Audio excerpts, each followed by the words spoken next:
Hey guys, আমি আর দিয়া চলে এসেছি নতুন একটা ভিডিও নিয়ে। এটা হবে একটা colour challenge video. Are you excited? Yes. So বলে দিই, রুলসটা হচ্ছে জেমস রুল। মানে জেমসের প্যাকেট থেকে আমরা গেস করব কালার, আর আমরা একটা কিছু উইশ করব। সেই কালারটা যদি বেরোয় তাহলে ওই উইশটা অপোনেন্ট যে থাকবে, মানে আমি উইশ করলে দিয়া পূরণ করবে, দিয়ার উইশ হলে আমি পূরণ করবো। So let's get started. কিন্তু তাকানো যাবে না অবশ্যই। যখন জেমস বের করা হবে তখন তাকানো যাবে না, অন্যদিকে তাকিয়ে বা চোখ বন্ধ করে জেমসটা নিতে হবে। সো আমি ফার্স্টে স্টার্ট করি। ওকে। যদি এখান থেকে নীল বেরোয় তাহলে দিয়া আমাকে অরিও বিস্কুট খাওয়াবে। ওএমজি, এটা তো হলুদ। না, এবার তুই কর। হলো না, কালার বল। যদি এখান থেকে পিঙ্ক বেরোয় তাহলে দিদি আমাকে এক ক্যাফেতে ঘুরতে নিয়ে যাবে। সবুজ। হলো না, এবার আমি এটার থেকে যদি লাল বেরোয় তাহলে দিয়া আমাকে মিল্কিস্ট খাওয়াবে। আবার হলুদ, আবার দিয়া।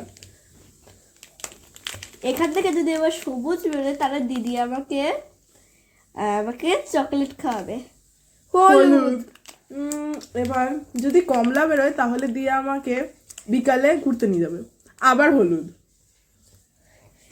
এখান থেকে যদি আবার পিঙ্ক বেরোয় তাহলে দিদি আমাকে ফুচকা খাওয়াবে। হলুদ। ওকে, এখান থেকে যদি হলুদ বেরোয় তাহলে দিয়া আমাকে ফুচকা খাওয়াবে। ও মাই গড, কমলা। তুই। এখান থেকে যদি সবুজ বেরোয় তাহলে দিদি আমাকে আরে কি করবে, দিদি আমাকে র্যাকেট খেলবে। পিঙ্ক। এখান থেকে যদি লাল বেরোয় তাহলে দিয়ে আমাকে কি দেবে? Little heart. লাল লাল, লিটল হার্ট। জিতেছি। লিটল হার্ট দে, লিটল হার্ট দে। থ্যাংক ইউ দিয়া। নে তোর টান। এখান থেকে যদি আবার হলুদ বেরোয় তাহলে দিদি আমাকে আজকে শিওর ঘুরতে নিয়ে যাবেই, পার্কে। তাও আবার নীল। তো গেমটা তোমাদের কেমন লাগলো অবশ্যই বলো। তুই বল তোর কেমন লাগলো। আচ্ছা, আর গেমের উইনারকে জিতে গেছি, মজা। বল সবাইকে। তোমাদের সাথে আবার দেখা হবে কোনো ভিডিওতে বা কোনো চ্যালেঞ্জ নিয়ে। আজকের মতো টাটা।